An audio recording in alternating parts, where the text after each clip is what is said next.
Good afternoon, everyone. One of the things that amazes me is the amount of change that we can see in our weather patterns this time of year. Right now, it's beautiful sunny day outside, blue sky, and then tonight we're supposed to have a change again and have a potential winter storm.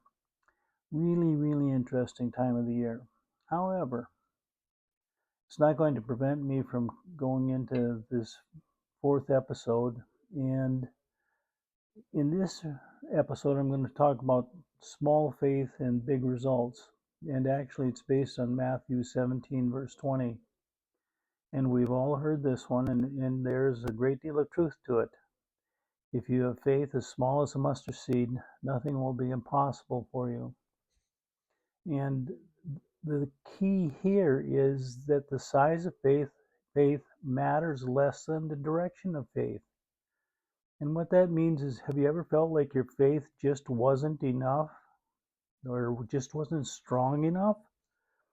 Maybe you've watched someone else's confidence in God and thought, I wish my faith looked like that. But Jesus said something quite remarkable. He didn't say you needed great faith. He said you only needed faith the size of a mustard seed. Now, a mustard seed is tiny. In fact, it's one of the smallest seeds people in Jesus' time would have known, and even in our time, when you feel them, it's just like powder, and they're that small. And yet Jesus used it to illustrate something extremely powerful, and we've literally seen this happen in our own lives, where you see a seed that falls into a place in the driveway. There's just a tiny crack, and sure enough, with a little bit of water and a little bit of light and warmth, it sprouts and comes up, and then it starts cracking the cement because of it. Small faith placed in the right direction can move mountains. Small seeds put in the right place can move really big things at times.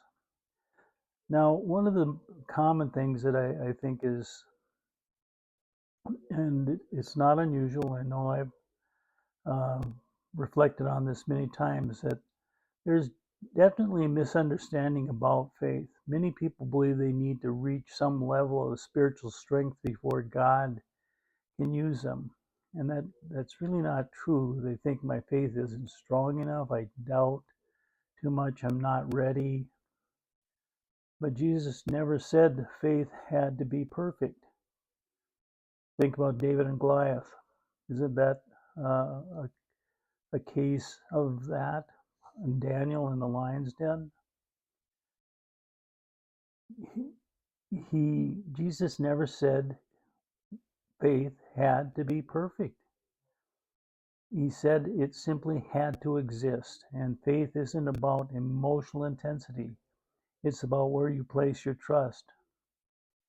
Now, the key here is direction matters more than size. A small seed planted in good soil grows. A large seed sitting on a shelf somewhere does absolutely nothing. Faith works exactly the same way. It's not the volume of faith that matters, it's the object of faith. When even a small amount of trust is placed in God, something begins to grow. Purpose begins to unfold, confidence begins to build, and over time that small seed becomes something much larger.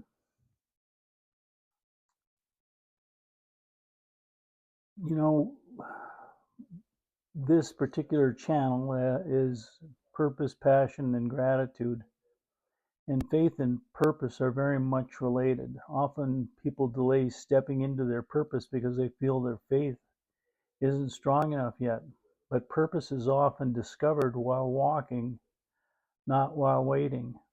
And we all know that it's a matter sometimes of once you fall down, getting right back up and taking the next step. Small steps of faith create momentum, and momentum creates clarity. The path forward literally becomes visible only after the journey begins. Now, I want you to consider this. And I've had a lot of life experiences, and um, you take the beginning of the Becomers back in 1984, and even doing what I'm doing now with the Becomers, uh, it's taken faith. It's taken an awful lot of prayer, and there was a time when I doubted my abilities because it didn't seem to be moving forward, or nothing was happening. And I know that was true of my early days of teaching and coaching for sure. And when I became the head coach at Lisbon, which was to me the dream job because I had so many great kids and a great school, I had to depend on faith a lot because we didn't have very many kids out for football, and we were playing 11-man football at that time. This is a key. Again, you have to have faith that you can make it happen.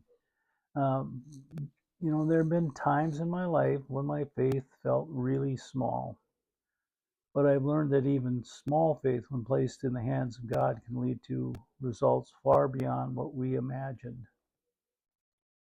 And the one thing is you have to remember, it's not on our timeline how faith works.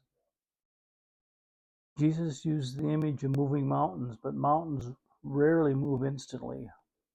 Often they move slowly and quietly, and we actually know that this is true. Faith works like that too. A small act of trust today can lead to transformations over time. Now, I want you to consider these things.